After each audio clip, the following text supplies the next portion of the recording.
It's the top of the third inning between the Oilers and the road Matsu Miners, but it has felt like a home game for Matsu. Popped off in the first inning with 3 runs. To my right is Austin Barrick. I'm Jesse Cook. Ryan Brown still on the hill for the Peninsula, and he's got the 4, 5, 6 hitters for Matsu. Steven Lancia, Maddox Haley, and Caden Carpenter.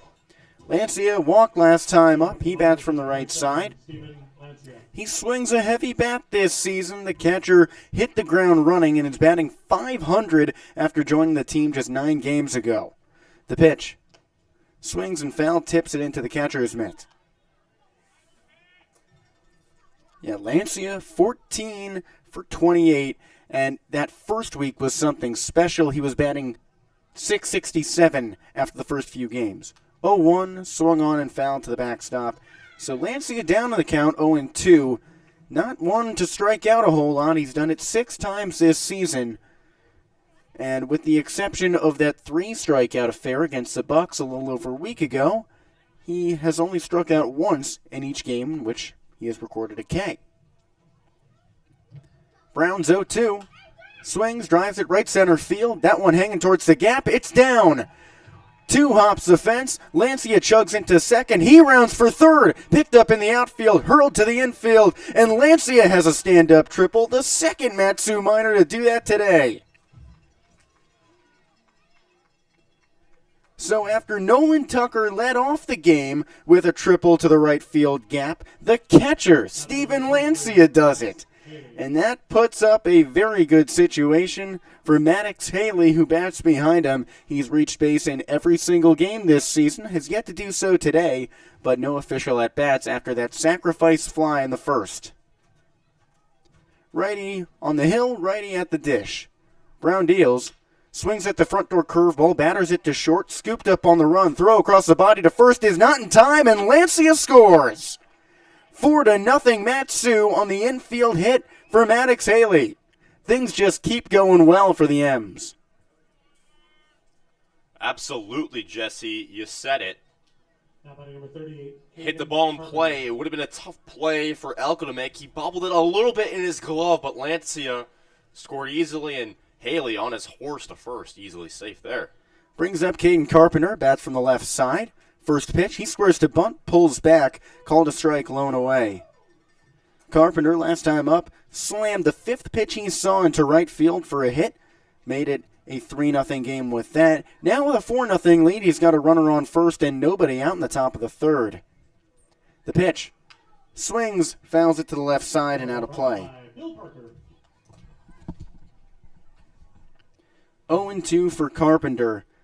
He is prone to the strikeout every now and then. He's done that 14 times this season. Puts him 3rd on the Matsu roster in that category. Haley on first. Nobody out. The 0-2. Low and inside for a ball. Wilkinson slid on his knees to his right to make that grab.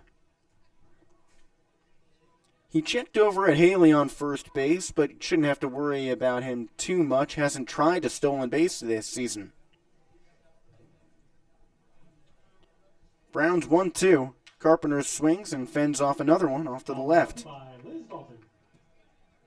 Count remains 1-2, nobody out. Top of the third inning. Caden Carpenter, we know it well that he was a great player in Utah in high school. He was one of the top-ranked players by perfect game in the state. 1-2 count. Haley on first. The pitch. Carpenter swings and pops it up behind third. Tailing towards foul territory, Thomas is there, called off by the shortstop Elko, and he makes a reaching grab over his left shoulder. Out number 1, Haley stays on first. Seemed like there would be confusion that would perhaps lead to a misplay by the infielders, but good job by Elko to display that athleticism to make the grab in an unconventional way. That brings up Landon Rogers. The designated hitter bats from the right side. First pitch. Swings, drives it opposite field, shallow right. And easy work for Owen McElpatrick to make the grab. Tailed back a little bit, but moved towards the warning track and made the grab over his shoulder for the second out. 2 pitches, 2 outs. 4-0 Miners, top of the third. Emilio Barreras, a shortstop, comes up. Maddox Haley still stranded on first. McElpatrick took a better path of the ball on that play than he did for Lancia's triple. First one to the lefty Barreras. He swings, drives into left field. That's down for a base hit. Center fielder comes over for it. Costello fields it in time, so Haley stays at second, but the Miners keep the inning alive. And it should be noted that for the second time in as many at-bats, Barreras has swung on the first pitch he sees. And that's definitely new from him. He's been an aggressive batter, but oftentimes he waits. Something has changed for him, and he's gotten much more aggressive. That brings up the 9-hitter, Caleb Hannes. He bats from the right side. Last time up, he popped out to center field. Brown deals. Front door curveball goes right down the middle for strike one. Hannes this season struggling when he swings, batting just .171, but he's got a .340 on base percentage. That's good. The 0-1. Curveball low and away also catches the zone, strike two. Runners on first and second, 2 away, 4-0 Miners in the top of the third of this 7-inning affair, the first leg of a July 4th doubleheader. Righty-righty matchup. 0-2 to Hannes. Swings, drives it to second base, and through to right field. That's down for a hit. Haley rounds third. He comes to score. Emilio Barreras races into third base as well. Caleb Hannes with a 2-out, 2-strike RBI single. 5-0 Miners in the top of the third for the top of the order.